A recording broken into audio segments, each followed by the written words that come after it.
Welcome back to another episode of Broke Up, Not Broken. I'm your host, Jamie Lima, and founder of Allegiant Divorce Solutions, where we help people prepare for, navigate, and recover financially from divorce. This podcast is your one-stop shop for mastering your life and your finances throughout the entire divorce process. In today's episode, we have the pleasure of hosting Rhonda Parker Taylor, an inspiring author known for her suspense thriller Crossroads. Rhonda combines deep psychological insights with riveting narratives, capturing the complexities of human emotions and conflicts. Today, we'll delve into how her storytelling intersects with real-life challenges, including financial dilemmas and personal growth, with a focus on emotional intelligence and resiliency. So grab a cup of coffee or your beverage of choice, buckle up, and let's once again get you financially and personally empowered. Rhonda, it's so great to have you here with us today. I am so glad to be here too. This is a different topic for people to discuss, and I love it. I love the fact that we're going to tell authentic stories about what the heck we did when we went through our divorces, the mistakes, the successes, and how others might be able to prevent those pitfalls that we did, because boy, you're an emotional mess. At least I was during my divorce. How about you? Absolutely. And we kind of talked a little bit more about this in the pre-show conversation we had here, but I agree. I mean, I think even as a financial professional, at the time I was going through my divorce, I had been doing this work for almost 13 years at that point, and I still stepped in some landmines along the way. So I know those people out there that don't have the financial expertise and even the emotional expertise like you do, and to be able to handle things, it can get really challenging. So, tell me more about your divorce. What's the story here? Well, mine was a young love and so we got married in I was 21, I think he was 20.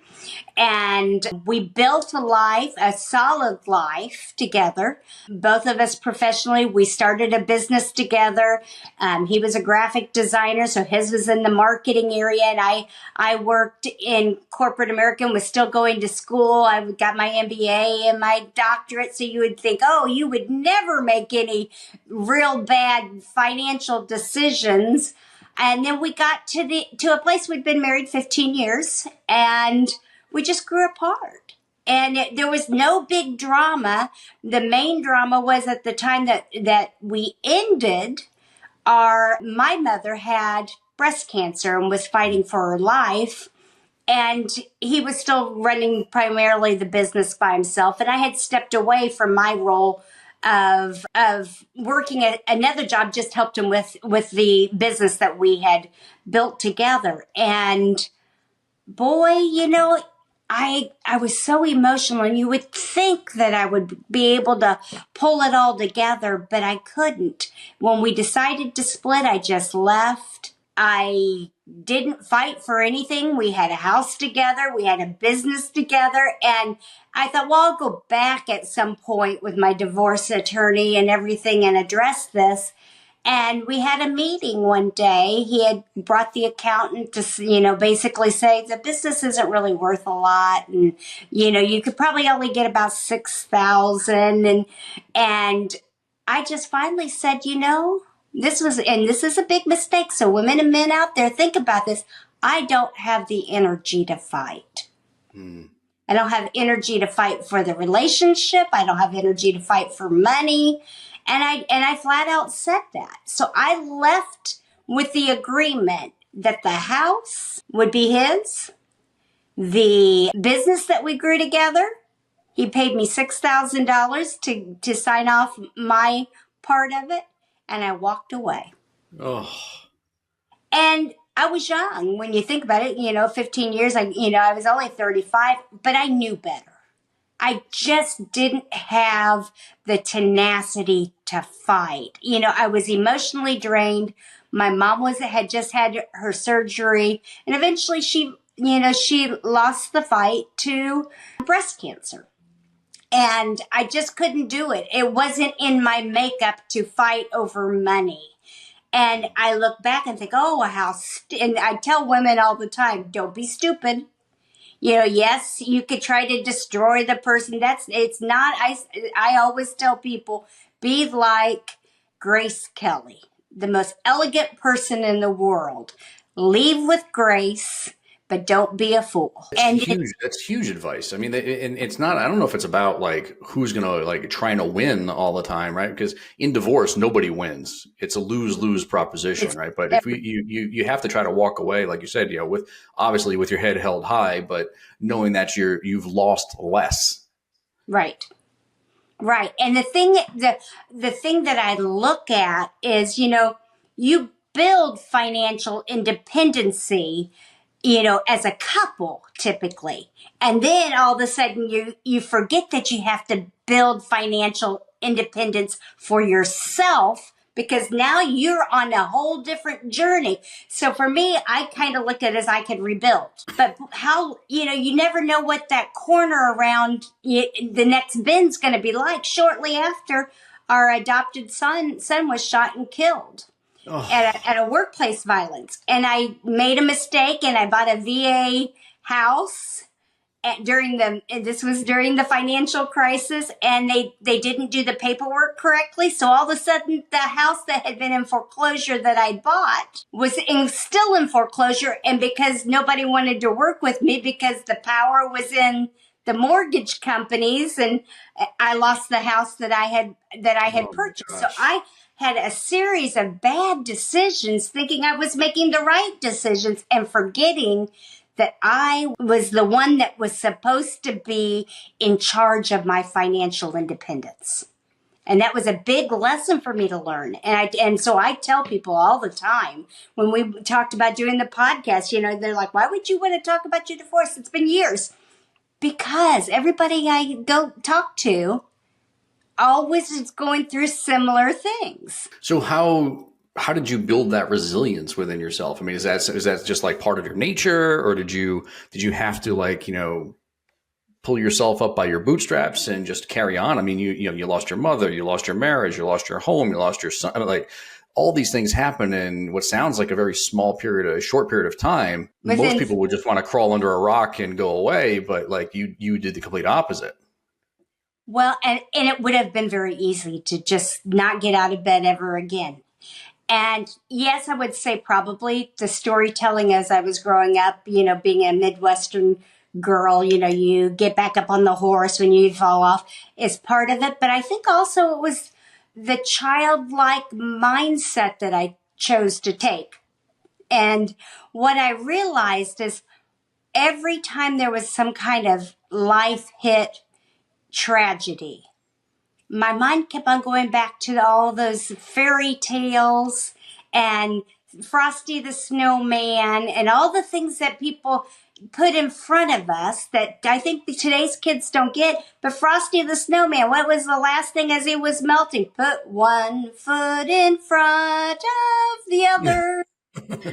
and so I would start doing these jingles in my head to keep me moving. And then, as I have gone through different aspects and thinking about that, I've realized that there's a more mature way of looking at things, and that is the journey is shorter with the first step. Mm. So when you're looking at something daunting, it's that first step that you actually have to go through. And I think it was on your podcast information. You just, look at it as, yes, you fake it till you make it. It's, divorce is a hard thing. And sometimes you just don't feel like approaching the adversity that goes with it. But sometimes you need to. And I should have hired someone else to do it. So I have a comment, and then I have a follow-up question about your situation. Number one, I hope you fired this attorney for letting you walk away from this. I didn't. I just went ahead and went through the divorce. I just went through the divorce. I just signed it and went on, and didn't look back until later in life. And I think that's where people going through a divorce now should really look at, talking to someone that's an expert like you. You're exactly, and I don't mean to talk over you, but like, it just like, I'm so fired up about this, and like, it's making my blood boil thinking about it, because like you were in such a vulnerable position And it has nothing to do with sex, right? Like male, female, like homemaker, no homemaker. Like, I was in a position, like it's a very stressful experience. I understand. And even in my own divorce, I was like, I just want this thing over with, because every 5 minutes I felt like I was writing a check to the attorney, and I just wanted this thing over with. But at the same time, like, your attorney's job, so those of you listening to this, your attorney's job, number one, is to be a fiduciary for you and help you navigate the legal aspects of the divorce and do what is in your best interest at all times. Rhonda's case is not that. And number two, they should not be giving you financial advice, right? They are not trained financial experts. They don't spend, I spend 100 hours a year in continuing education courses for the work that we do, both on the financial planning side and the divorce financial planning. So your attorney is not going to be able to figure this stuff out. And it's like, shame on that person. Hopefully they're retired at this stage, because this was many years ago, but they should have been out of the business then, because that is not the way to handle this. It's just so sad to see. And we just had a case, Rhonda, where this happened. We're recording this in November of 2024. And this just happened recently. So by the time this airs, it's going to be a few months old, but we have a case right now where similar to you, where couple owns this business. It's a grading company that they do some work, and they degrade land and lots for homes and things like that. And every year the revenue of the business has exponentially increased. However, their accountant came in and said, well, this thing's really only generating $30,000 a year in revenue, and that's what's been put on the tax return. We brought in a business valuations expert and somebody who could do a little bit, because we do some business valuation work, and I'm working on that certification myself as well. But this business valuation person came in and just looked at this and was like, wait, what the hell is going on here? That business at the end of the day was worth $1.05 million. So instead of walking away with nothing, she's going to walk away with $500,000 in addition to all the other stuff that she's going to be able to walk away with from the marriage. It's bananas. Yeah. And I tell people all the time, really think. That's why you really have to consider where you are. And sometimes it's not, like, let's say the house. A lot of people will fight over the house. Sometimes it's not best for you to have the house. Find another house. Make them buy out that house, because if there's a fight over the house, they're trying to replace what happened in the life that they had in the house. And that's never going to be replaced. It's just going to be a haunting memory. Let them have it. Let them have the haunting memories. Get yourself something fresh and new if you can. Now, in some cases, people can't. But if you have that ability to do that, don't fight for the house. Let them buy you out, something, because, you have to look at your mental stability too. And I think that looking back, that's what I was looking at. I was too overwhelmed. I knew I was independent enough to redo it again. And I just didn't want the fight. But I should have fought. Some. I should have stood my ground. Some. I should have looked for some of that independence. But, I didn't want to go through the, legal aspects of being newly divorced. Yeah. So, and there's layers of this in the book and their social media content and all the work that you do. One of the common threads of everything you talk about is the emotional intelligence. Right. And that's exactly what you're speaking to is having the emotional intelligence to make more pragmatic, practical decisions versus letting the emotions involve. Am I right?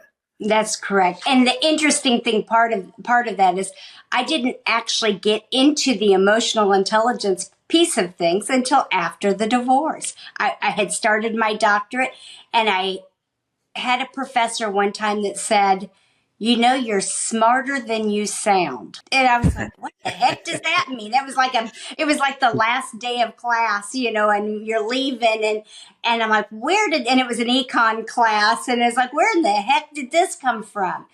And then as I started thinking about what he said and talking to others, I realized, okay, I'm from a small town in the Midwest. I don't sound scholarly in any way. And then I started reading Daniel Goleman's books. And it's about emotional intelligence, that anybody out there that wants to learn that it doesn't matter what your IQ is. It matters what your EQ is. EQ makes you more successful and makes you better at making decisions and working in groups than the IQ. IQ can never change. It's your left brain functions, it's your logic, your math, your science skills, but EQ does. And you're exactly right. It helps you make better decisions. And then I realized, wait a minute, I don't have to be the brightest bulb in the bunch to be successful and continue to thrive and make good decisions. I just have to slow down and pay attention to what my own emotions are and the emotions of others, and have some self-regard and self-awareness of those emotions to make better decisions. As you were walking us through that, the one, I think I talked about this in a podcast or two back. So if you're listening and you haven't heard, subscribe so you can get all of our updated content and go back to some of the previous shows that we've done. But we were talking about this aspect of resiliency and emotional intelligence and just handling the emotions in divorce. And it kind of ties into what you're saying. There's an amazing TED Talk that was done years ago. The gentleman's name's Simon Sinek. Have you heard of Simon Sinek? I haven't heard of him. No. Simon Sinek, Sinek. And the TED Talk he gave was on the power of why. It's called The Power of Why. And in an old life, I used to actually coach financial advisors at a big name company. And I did that work for a couple of years. And what we found in the conversations with advisors is they were always leading with the IQ side of things. Like, Rhonda, you have a problem. Let me help you figure out how to fix it. Right. You can't do that. Exactly. So what we used to train them to do is like, let's stop focusing on here and start thinking with the heart and asking the questions. And really simply, it's a question of why. Why is that important to you? Why is that a challenge? Why is this? Why is that? So you can really get to the root cause of things. And I think and this is kind of a long-winded way of me getting back to what your comment, but everything you're talking about ties into that, because if you're going through a divorce and you're trying to figure all this stuff out and you're trying to think through it with the practical sides, you have to behave practically, because you can't just go wild, wild west, because the next thing you know, all your emails, telephone calls, text messages and everything else telling your ex-husband or ex-spouse that he's a jerk or she's a narcissist or whatever is going to be all over the courtroom projector screens for all the whole world to see. You don't want to go that crazy, but you got to be pragmatic and practical, but you also have to understand, like, why is this happening to me? Why am I feeling the way that I am? Why am I kind of in this rut, and how do I get myself out of it? Right? Like, any thoughts on that?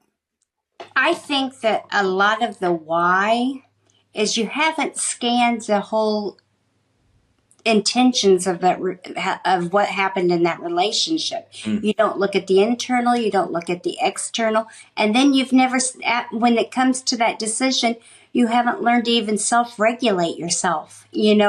Self-regulation is when you manage your emotions, your impulses, and your resources. So in my case, my impulse was to run, not face it, not face that there was a failure. It wasn't about get back, or it wasn't, I just didn't have the energy to continue.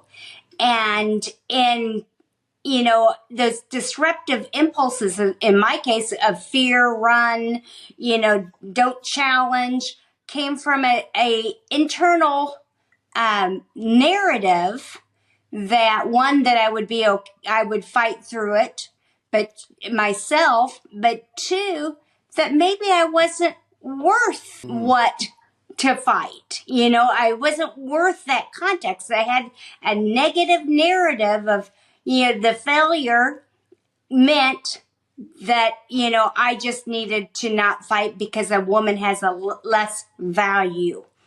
And so, because I came from a patriarchal system, I came from the patriarchal father, and, I actually saw my mom model something similar. Now, she fought a little bit more, but she walked away.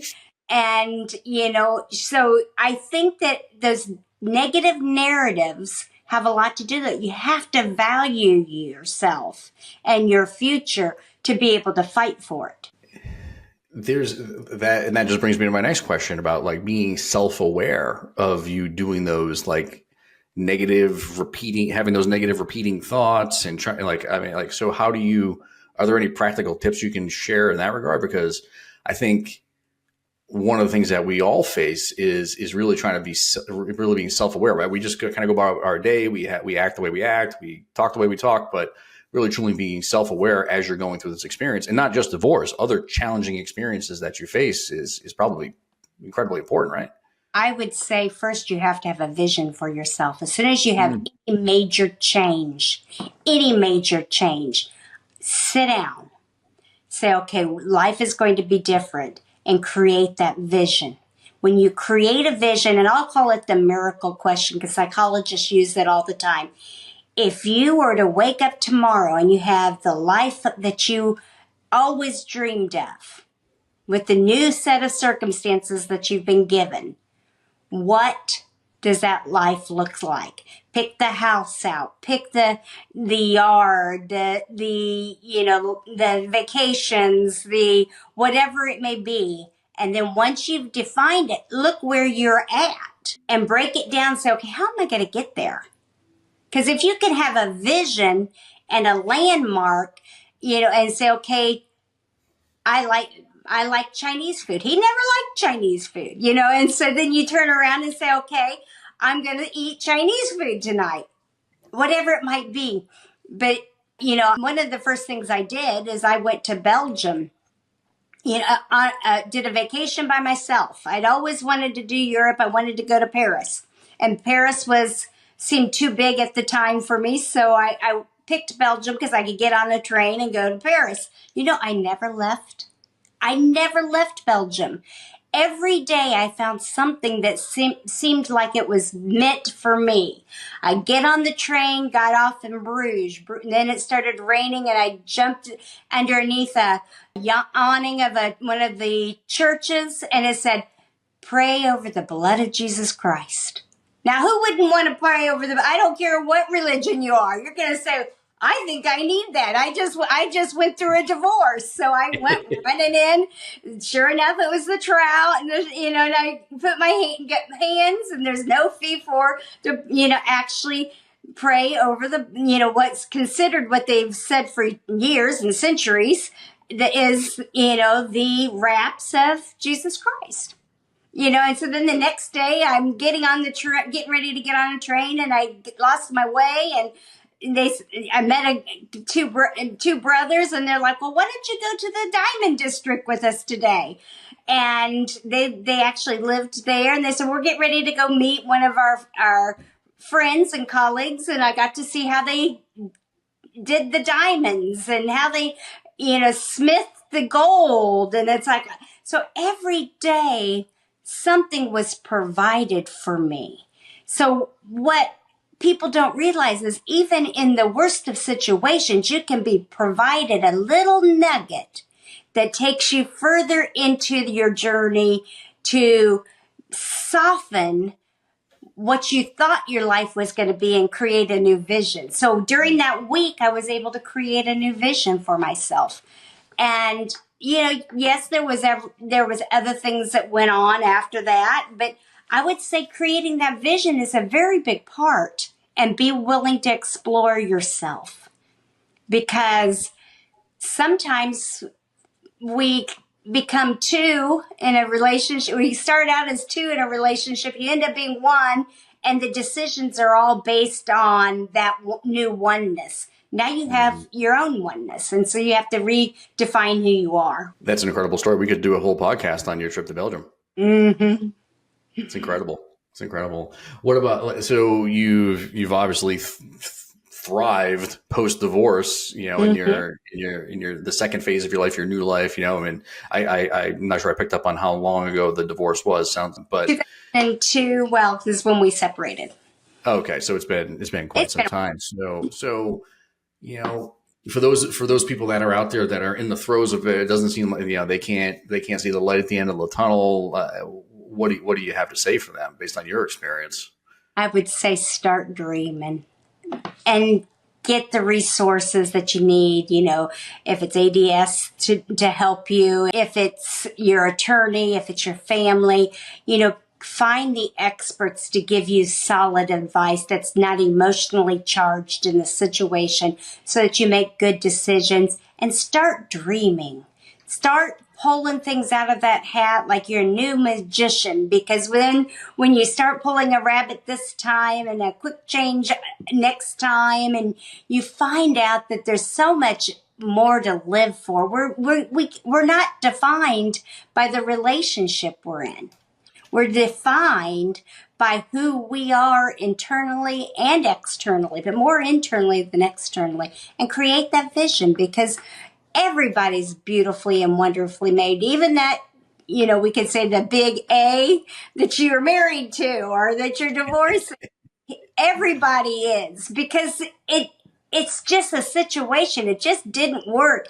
And don't look at it as a failure. I think that's a big part of it, because you know what? If you were married 10 years, 2 years, 3 years, most people make it 6 months. So, hey, you did a great job. Give yourself a pat on the back and show what you learned and go from there. Yeah, that's an amazing message. This is the what I would always call the carte blanche segment of our conversation here today. Is there anything, any questions I didn't ask that I should have, or anything that's on top of your mind that you want to share with our audience that we didn't cover today? I think the one thing that I would say is just embrace the change. Mm-hmm. Embrace the change and do it logically without all the external emotions. Think of the most eloquent person and how they would handle it, but be wise and do it well. Got it. And anything you have to say about your book tour? Your book tour coming. Then we talked about a workbook that you have coming out. Like, there's all kinds of amazing resources. Yeah. How can people get a hold of you to get a copy? Fiction novel. It's about crossroads, which is the main character is Paris Pennington. She is a business analyst that gets called to jury duty, and she's a workaholic, and everything falls apart because she gets called to jury duty.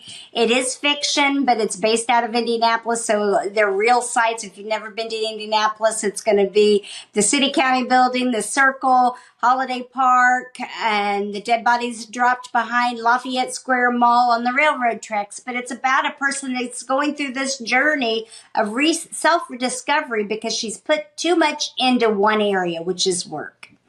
And because she's bought into that narrative that work is your identity. So hopefully people that read that book, it's endorsed by Meryl Hemingway, the Academy-winning actress and granddaughter of Ernest Hemingway. And then it takes there's a case study for every one of the characters, because all of them are out of balance. And then I have a workbook coming out after Christmas that will allow us to redefine ourselves and take us through that journey. And once we get to that journey and define our vision, then you're able to implement it. It's real easy. It has exercises in it. It has them as case studies, and how, you could end up even being accessory to crime if you don't get your life balance together, because you might get in the car at the wrong time with the wrong friend, and you haven't taken your due diligence to do it wisely. And that's what happened to Billy Knuckles. He got in the car and out of ego that, yes, he could party it up with the girls, and his friend killed them.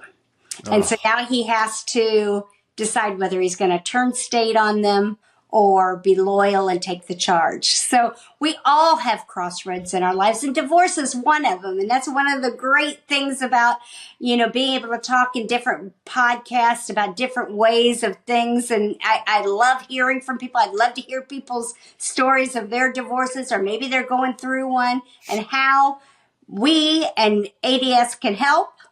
Because guess what? It takes a village to get through these things. It's not something that you can do by yourself. I chose to try to do it by myself, and I didn't make wise decisions. And with all my education, you would have thought I would.